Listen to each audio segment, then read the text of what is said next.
Hi, hello, welcome to my channel. I'm Amber, and today I'm going to be sharing with you my weekly reading roundup. I am again switching things up because trying to put all of this together is exhausting, especially when I'm not really getting any kind of interaction with my videos. Like, I think I'm doing something wrong. I don't know. Either way, it's not the end of the world for me. I just like to talk out my thoughts in this way. So I thought I'd just do it this way because it'll be easier for me to do. But that being said, let's just talk about my reading. So this week I read 6 books, but 2 of them were DNFs. Technically one of the DNFs is a book that I'm just putting to the side for the moment, but yeah, reading has been a little bit rough in a way because it just feels like, I don't know how to explain it, but I still want to read, I'm still there, but the books I've been picking up have just not been working for me, I think. So sadly, it's just been like one of those weeks and it's been affecting my reading, but I am still enjoying what I've been reading, with the books I'm reading currently, I am enjoying them, so hopefully that helps. But that being said, let's talk about the DNFs first. The first one is The Blade Itself by Joy Abercrombie. This is the one that is technically a put to the side. Because I think I made a mistake in just trying to listen to the audiobook versus using the physical book and the audiobook together. Immersive read, rather. I think that if I had immersive read and actually was paying attention to what was on the page in that way, it would have helped me, because I think that I was able to get distracted, and I wasn't paying enough attention, and I think that really affected my reading experience. But the thing is about this book is that when I was reading it, when I was in the middle of reading it, I was enjoying it. I like Logan, I like Glokta's perspectives. I really was enjoying their perspectives and what I was getting from them. But, and I'm not the only one that said this, I've looked at some reviews to be sure that where this was going, and it is very much a book that's just world building, and I guess that's fine, because obviously he's, if you're looking at all 3 books as one solid story, I guess it's fine. But I don't know if I like that. I think that each book should be its own story, and that kind of continues on, and each book builds up on what this previous story was. If you know what I mean, I just think that you can do both. You can intersect world building with story, if that makes sense. I think this is just a lot of world building, and just building up who these characters, major players, are in the books and stuff like that. And I was halfway through the book and I felt completely lost, because in the moment I was enjoying it, but when I stood back I was like, what was I reading? I don't even know what the hell is going on half the time. So I think I needed to have myself immersive reading, and maybe that would have helped. So I am putting this back on the shelves, and eventually I will get back to it. But the other book that I DNF'd was Maisie Dobbs by Jacqueline Winspear. This is the first book in the Maisie Dobbs mystery series. I think there's 15 or 16 books in this, but the reason why I ended up DNFing this is because in this first book you're introduced to Maisie, who has just started her private investigation business with the help of her previous employer, and now what do you call it? Patronage, whatever it's called that she is for her. Her previous boss, who was a suffragette, or is a suffragette rather, has financially backed her business in this way, and helped her with the process of starting.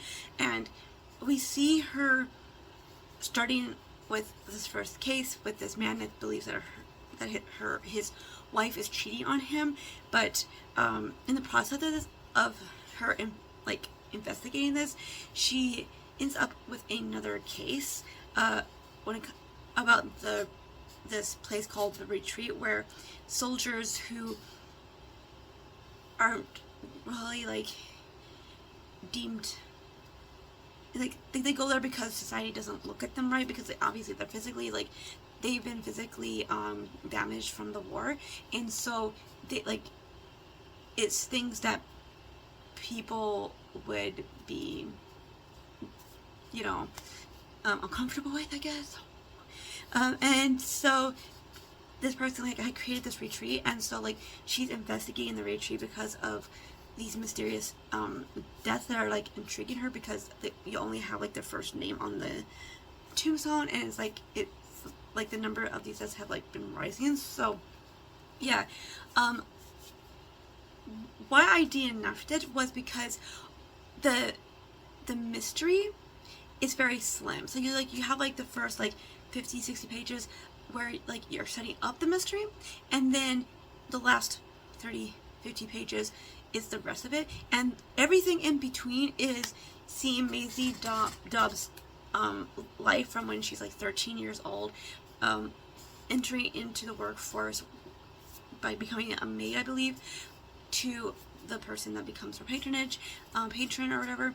And we see her life building up to when World War I starts, and her going off to become a nurse, and all these things, and like we just see her life, her romance, the war, all these things. And it's fine if that's what I was expecting from the story, or if I was wanting from the story. Like, I was expecting this to be a mystery novel, and instead what I got was more of like a literary fiction, a historical literary fiction, talking about her life growing up, what, being like her mother dying, being poor, having to like work at too young of an age, like she was literally 13, in order to like survive and hopefully help herself make money to go back to school. Like, all these things, like, it was the discussions about all these things, and like it's fine, but that was not what I was wanting.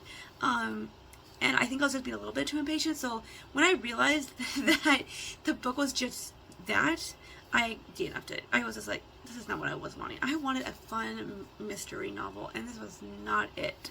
And also, it was very clear, the answers. Like, and I'm pretty sure that I could tell you what it is, and if you had already read it, I would be right. Because it was just so obvious. Like, I don't think that the author's purpose in this book was the mystery. It was really to set up Maisie Dobbs. So this whole book is basically a setup for Maisie Dobbs.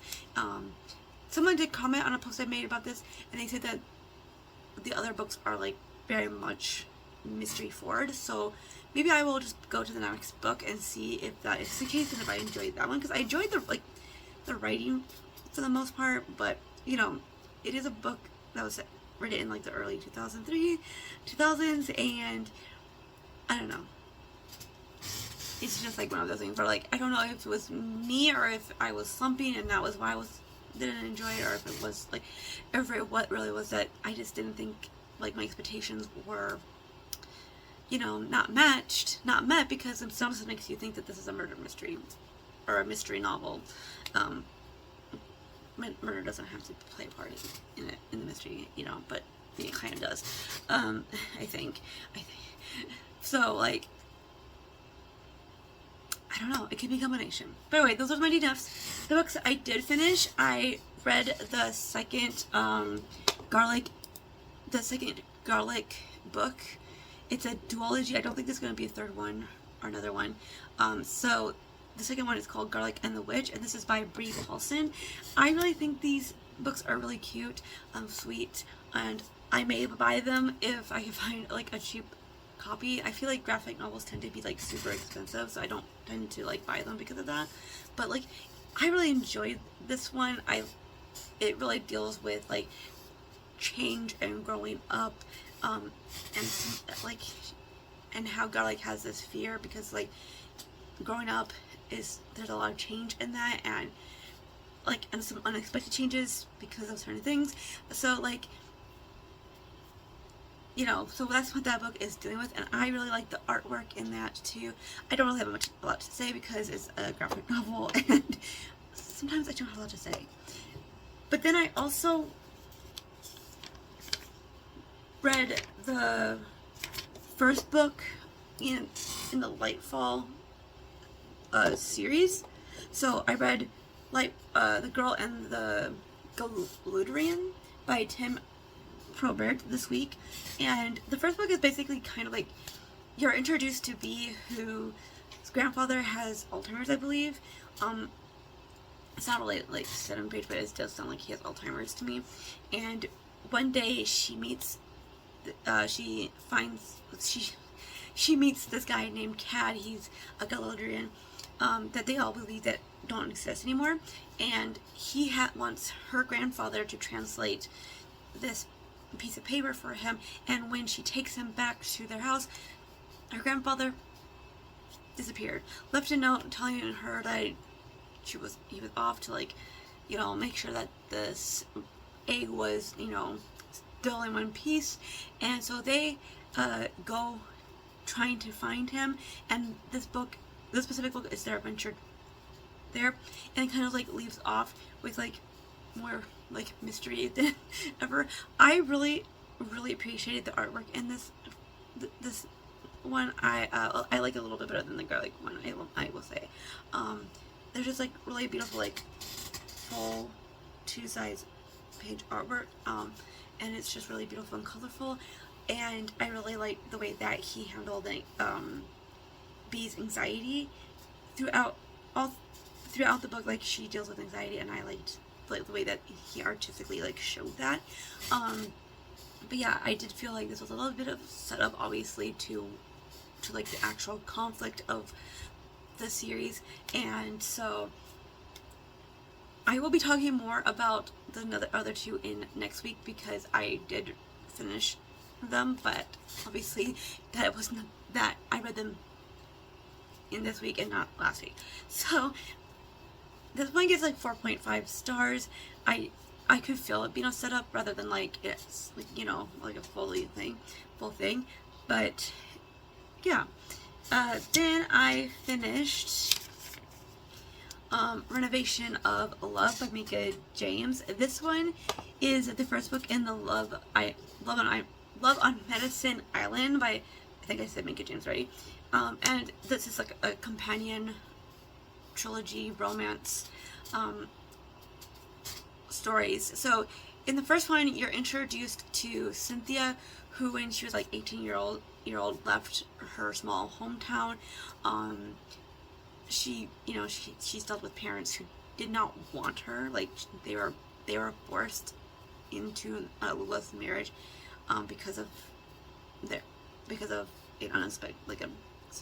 unexpected pregnancy, and she leaves when she's 18 years old, basically ghosting, and like she Dear John's the boy that she was in love with, and ghosts him for however long it's been. And now it's been several years since her beloved aunt died, and she had been given her aunt's house as an inheritance. So when she loses her job, she decides to go back to her hometown to renovate it and make it into the inn that her aunt had always wanted it to be. But her best friend basically tells her, you know, if you want the best construction crew, carpenter, you're going to want this person, and this person happens to be the man that she Dear John and ghosted. And so through this book, you're seeing the unresolved issues being dealt with, and like having to confront it, and possibly falling in love again. What I will say is that I had originally given it 4.5 stars, but I lowered it down to a 4 because I don't really like how she treats him and how she reacts to how he acts towards her. Because even if he had moved on, which clearly he had moved on, doesn't mean that he doesn't still love her, but like, it doesn't mean that he wouldn't have feelings, like angry feelings. Like, doesn't mean that he wouldn't have unresolved feelings about you, what have you, because you literally ghosted him, didn't tell him why you left, you just poof, disappeared, and you expect him not to have anger towards you over that? Like, you broke his friggin' heart. And I just find it so frustrating how she's like, I didn't think that he would be this hurt. I'm like, what? And especially when you hear, like, when you find some, like, when things are like revealed and you get like the full story about between them, and you hear this, I'm like, I understand why she left. Like, I get why she left. I respect that decision. I don't respect how she went about it, and I don't like that she's like acting all surprised about him being hurt when it's clear that you knew that he was in love with you. You knew that he cared. How would you not? How are you surprised that he is angry? Would be like, it's just weird to me. But yes, I still really enjoy it, and the other two books are centered on the two other best friends. So in the next one, Heat of Love, it's Regina, the best friend that basically forced her to have to like confront things with him.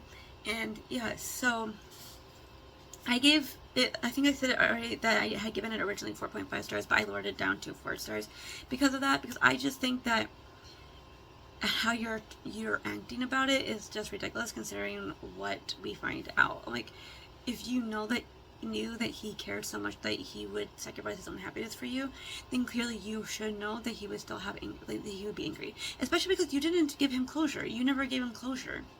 You never gave him a chance to be like, to understand why you left. Anyways, I'm rambling and maybe a little bit spoiler, but I'm not like talking about the details of like what was going on between them and all that. But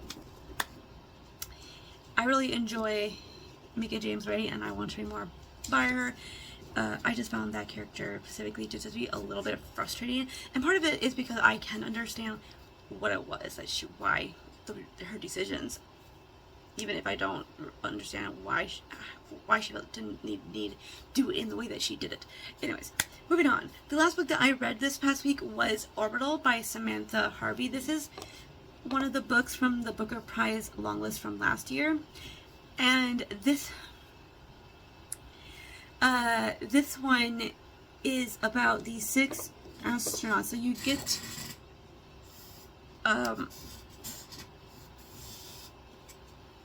to see their experience of being in outer space through this short novel or novella, whatever you want to call it.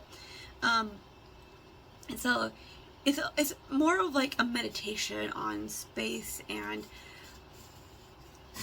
life, and it's done in the perspective of these astronauts who are literally like circling Earth and passing the time and having to deal with the disconnections between each of the other crew because they don't know each other, but also the connection that they have with one another because they're all, you know, going through the experience together. But then they also have that disconnect with the people on Earth and the people that they know from Earth and all of these things. What I will say is that this should not have won the Booker Prize list. There are much stronger written books that I have written that I had already read from the list. Specifically, James. Fucking James, like, was right there, and they chose this. Like, I'm sorry, I'm angry about it because I'm pretty sure what this author was trying to do with this work, but it was so full of purple prose, and it just felt like she was making up for pages that she needed to complete. Like, I don't know how to explain it, but it's like, I don't know if this is a thing where, like, in publishing, like, you have, like, they expect you to, like, write a certain amount of pages or something, but, like, it almost felt like she had a page limit that she needed to meet, and she just, like, overwrote and purple prosed it because she didn't have enough to, like, say in order to fill those pages.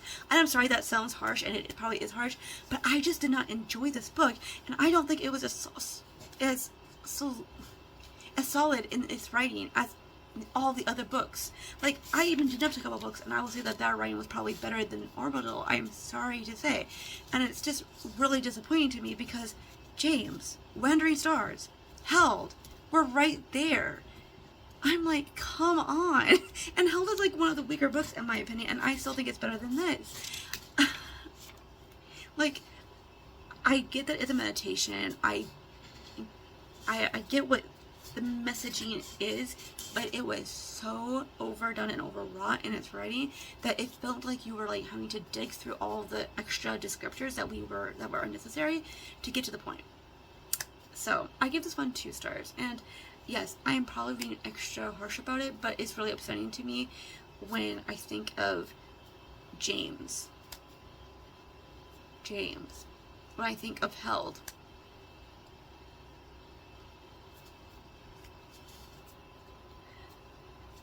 Yeah. So those are all the books that I finished, DNF'd, all that jazz. Let's talk about the books that I am currently reading. So right now, I am in the middle of rereading all of Lord of the Rings. So we are a ways into the Fellowship of the Ring. Right where we left off, we were just leaving the forest to get... Okay. Oh yeah, okay, so Tom Bombadil, they met Tom Bombadil, and they basically, I don't even know why.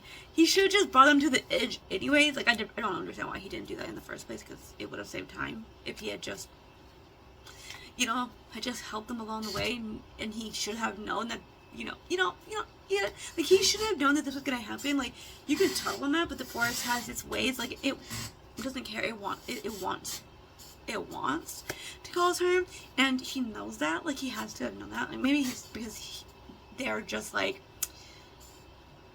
just so like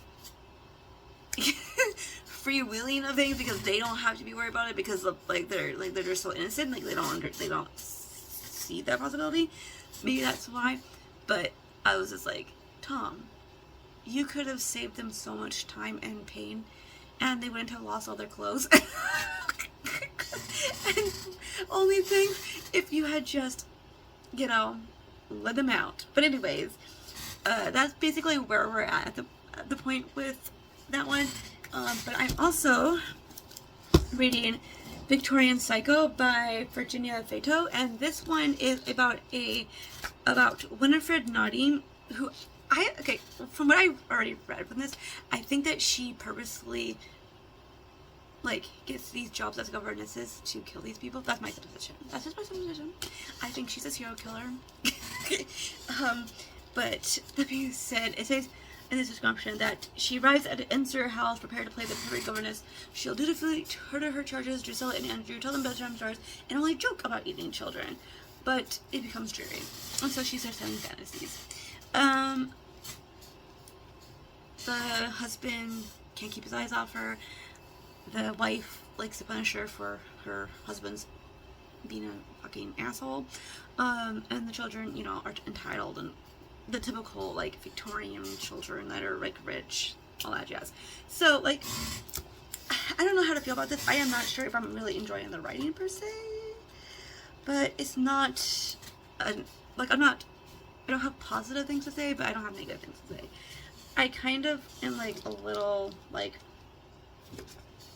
it's interesting the way that it's being told to you, but at the same time, I don't know.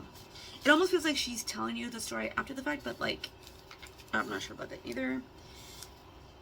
But we shall see. It's very short. I'm pushing my way through.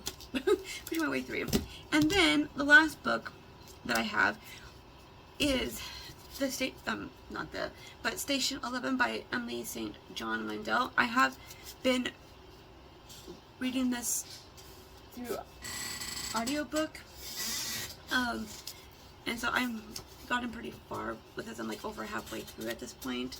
So a couple of these quotes here say, Jevon was crushed by a sudden certainty that this was it, that this illness Hua was describing was going to be the divide between a before and an after, a line drawn through his life. And then this other one, I stand looking over my damaged home and try to forget the sweetness of life on earth. So if you do not know, which I feel like most everybody does know this, but this is a book that was published in 2014 talking about a pandemic it was called the Georgia flu. It became a pandemic, and at the beginning of this book you're introduced to Jevon, who sees this man collapse on stage as a Shakespeare play, and he basically just drops dead. And we find out that there's this Georgia flu that started in Russia. Thankfully it was a white country, I would say. And then it obviously spread to the US, and through the story, we go from there, that point, to 20 years later, and we're in the perspective of Kristen, who was a child actress at the beginning, when she was 8 years old, at the start of this pandemic. We meet her in Javon's perspective, and now she's also an actor in this traveling symphony. And so you're seeing what society looks like now in this post-apocalyptic world kind of thing, and what is happening with this traveling symphony. And there's like these things that are like going on because we have gone back to Arthur. That's the man that died at the beginning of the book, and like we see his youth, from his youth when he was first becoming an actor, up to like leading up, I'm assuming, to when he dies.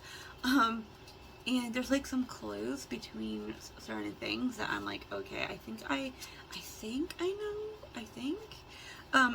But those two quotes, it really hits me, because it's like the before and after. Like you have the before. I can't remember the before, but like we all have that before moment where like I can like clearly remember like thinking like believing that we were not going to have a pandemic. Like this was not going to happen. Like we have the tools like to prevent this. We literally prevented one already. Like was this going to happen? Couldn't possibly happen. I did not compute who we were actually dealing with. Trump. And then this one, I'm still looking over my damaged home and trying to forget this news of life on Earth, because y'all are like here pretending like we're not in the middle of a pandemic, and it's sickening to me how y'all just stopped caring as soon as the government told you that it was over, even though you could very clearly do your own research and figure out that, oh, it's not actually over. Just because they stopped testing does not mean that, people aren't dying and getting seriously ill from this virus, but whatever. And so like there's this sense of like, there was a time when I was innocent of what things are, and all I can see is this damaged home.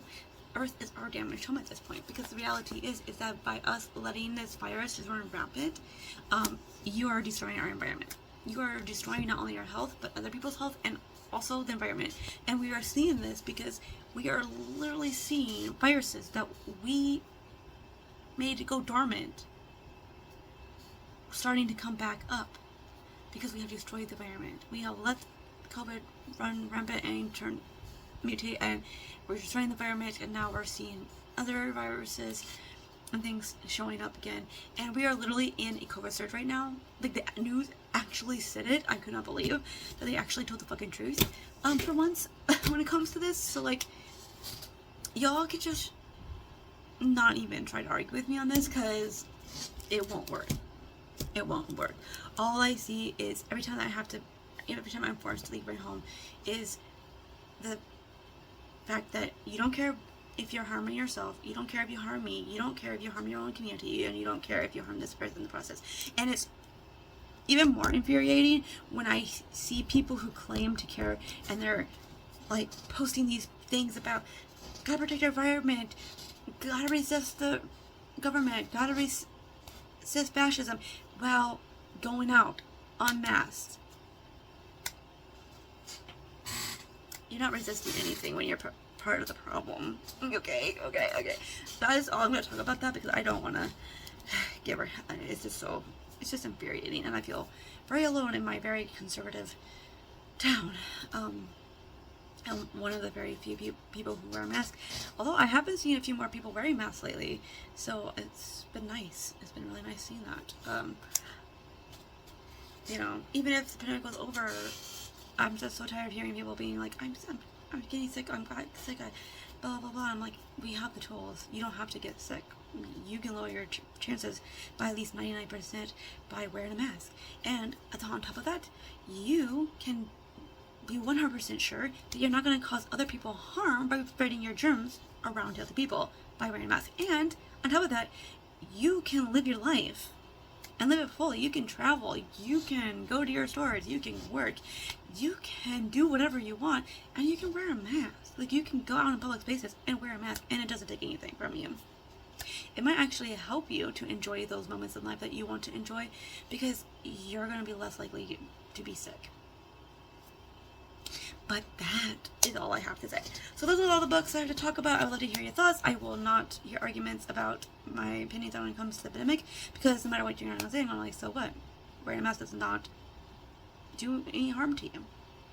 It actually would add to your level of living, because you would not be risking illness. But whatever. I will not be hearing arguments. You can argue all you want, and if you're polite about it, you can argue, but I won't answer.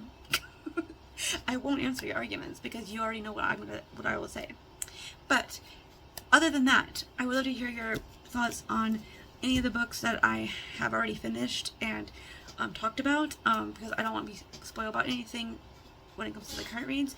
And I would love to hear what books you have read this week. Until next time, thank you all so much for watching. Ciao!